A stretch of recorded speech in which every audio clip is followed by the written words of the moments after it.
Hello student, how are you? In our previous video, we are starting our 13th chapter Oceanic Water. Oceanic Water में हमने यह पढ़ लिया था कि हम अर्थ को ब्लू प्लैनेट क्यों बोलते हैं, हाइड्रोलॉजिकल साइकिल क्या होता है, वाटर का डिस्ट्रीब्यूशन, और हमने ये भी पढ़ लिया था कि कितने प्रकार के ओशियन होते हैं और डिवीजन भी कर दिया था ओशियनिक सी फ्लोर का, मेजर डिवीजन, माइनर डिवीजन। हमने मेजर डिवीजन में क्या क्या स्टडी किया था? Major division of sea floor,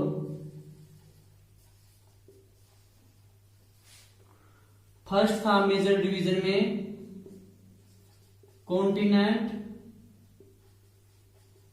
continental shelf, second था कॉन्टिनेंट स्लोप, थर्ड था डीप सी प्लेन,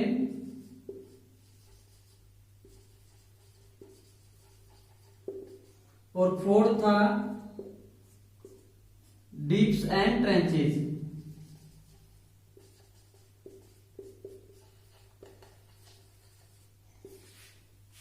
इन चारों के बारे में हमने प्रीवियस वीडियो में पढ़ लिया था, लेकिन एक बार फिर भी हम इसके बारे में रिवीजन करते हैं ताकि आपको कोई इसमें प्रॉब्लम ना आए।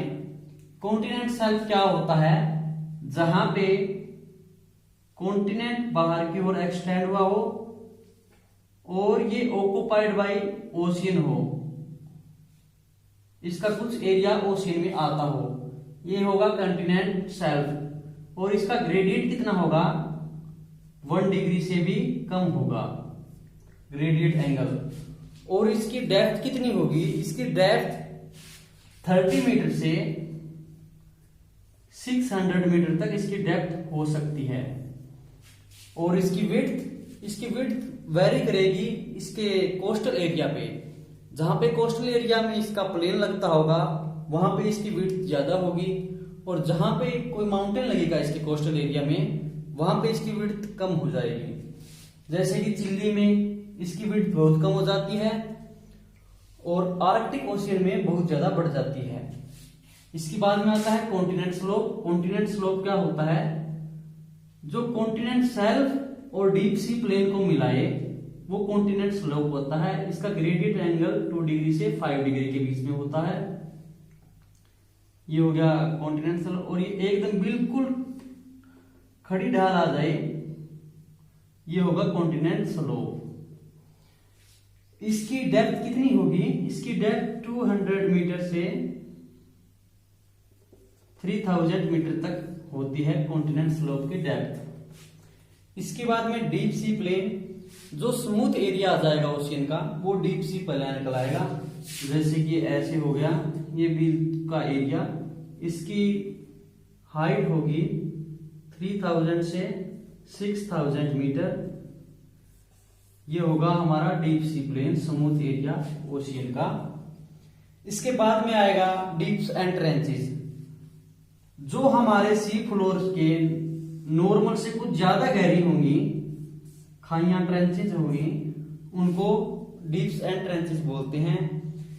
विश्व में सबसे ज्यादा ट्रेंचेस पैसिफिक ओशियन में मिलती है, और यहां पे ही सबसे ज्यादा गहरी, वर्ल्ड की सबसे ज्यादा गहरी मैरियाना ट्रेंच भी पैसिफिक ओशियन में मिलता है, और इसकी हाइट 11,033 मीटर है। और आज हम डिस्कस करेंगे minor division of sea floor.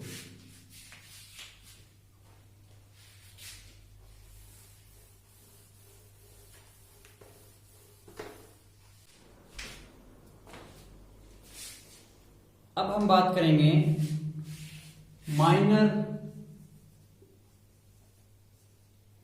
Minor relief feature के बारे में।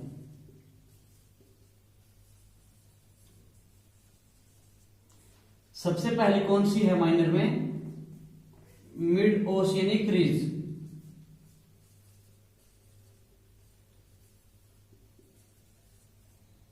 सेकंड नंबर पे है सी माउंट। पे है सबमरीन कैनियन, फोर्थ पे है गुयोट, और फिफ्थ पे है एटोल। हम इन सभी रिलीफ फीचर्स का एक एक करके डिस्कशन करेंगे। सबसे पहले बात करते हैं मिड ओशन क्रीज क्या होती है। मिड ओशन क्रीज में कि जब टू माउंटेन चेन होती है वो सेपरेट करती है एक लॉन्ग डिप्रेशन से, वो होती है मिड ओशियनिक रेंज। कि आपको जब पता चल जाएगा, आप वर्ल्ड मैप देखोगे तो अटलांटिक ओशियन के बारे में देखोगे तो वहां पे कुछ सेपरेट आपको ब्लू कलर का वाटर दिखाया जाता है, वो आपको कुछ डार्क ब्लू दिखाएगा और कुछ व्हाइट कलर में दिखाएगा, मतलब कम डार्क में दिखाएगा, वो होगी मिड ओशियनिक रेंज। ये बिल्कुल अटलांटिक ओशियन के बीच से निकलती है और इसकी हाइट होती है सी फ्लोर से 2500 मीटर। सी फ्लोर से इसकी हाइट 2500 मीटर होती है। और ये कई बार क्या होता है कि सी फ्लोर से अपर सरफेस पे भी आ जाती है। और इसका सबसे बड़ा एग्जांपल है आइसलैंड।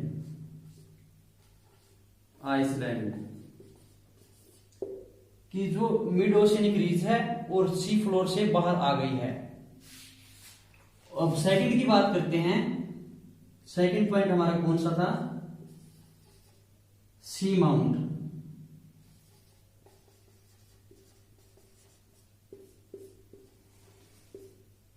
सी माउंट क्या होता है कि जो नुकीले आकार के माउंटेन हमारे ओशियन में मिलते हैं वो नुकीले आकार के होते हैं और ये कभी भी सी फ्लोर के ऊपर बाहर नहीं आते। ये अर्थ वाटर सरफेस के अंदर ही रहते हैं और बाहर निकलना बहुत मुश्किल है इनका। इनकी हाइट 3500 मीटर से 4000 मीटर तक होती है और सी फ्लोर में रहते हैं। इनका बनने का क्या कारण होता है? ये वोल्केनिक इरप्शन के कारण बनते हैं और ये बिल्कुल ऐसे स्तंभ के आकार के होते हैं और ओशियन के अंदर ही रहते हैं।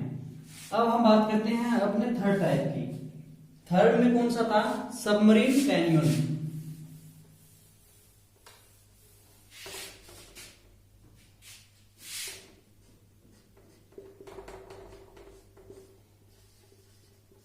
सबमरीन कैनियन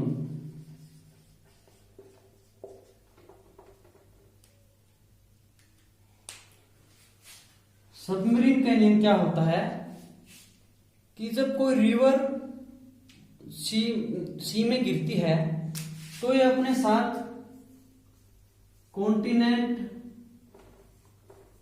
शेल्फ को और कॉन्टिनेंट स्लोप को दोनों को काटती है। जैसे कि ये ऊपर की चट्टान हो गई, ये ओशियन हो गया। यहां से कोई रिवर गिरेगी तो इसके अंदर एक वैली का निर्माण करेगी और ये कॉन्टिनेंट शेल्फ और कॉन्टिनेंट शेल्फ दोनों को काट देगी, जिससे यहाँ पे कैनियन का निर्माण होगा। वी आकार की वैली बोलते हैं, वो इसी का निर्माण होगी। और इसका सबसे बड़ा एग्जाम्पल है grand canyon of Colorado river in USA. ये आपको मैप में या गूगल में चेक कर सकते हैं। Grand canyon of Colorado river USA में है। सबसे बड़ा कैनियन है ये वर्ल्ड का। एक है हडसन कैनियन, ये भी एग्जांपल है सबमरीन कैनियन का। ये अपने आने वाले स्लोप में कॉन्टिनेंट शेल्फ और स्लोप को काट देती है और वी आकार की वैली का निर्माण करती है ओशियन फ्लोर पे। अब बात करते हैं हम अपने फोर्थ टाइप की। गुयोर्ड,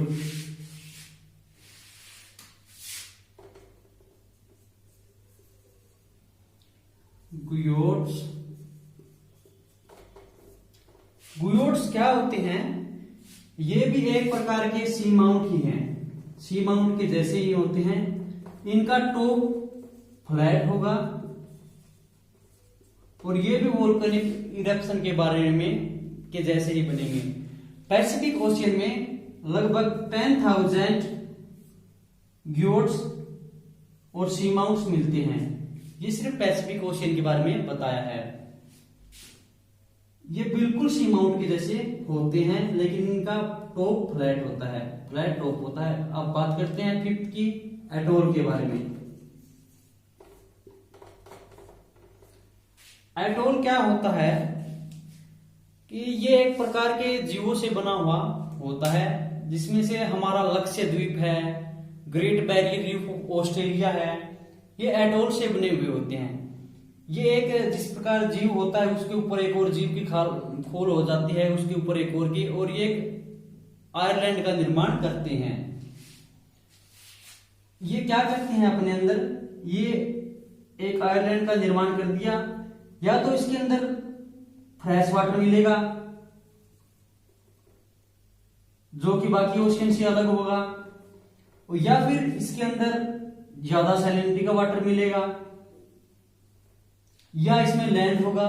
इसमें कुछ भी हो सकता है, ये अपने अनुसार क्रिएट कर देगा। ओके स्टूडेंट, इसके आगे के बारे में हम नेक्स्ट वीडियो में स्टडी करेंगे। अगर इसमें आप में कुछ समझ में नहीं आया तो आप मेरे को बता सकते हैं, मैं अगले वीडियो में इसको दोबारा बता दूंगा। Okay student, thank you.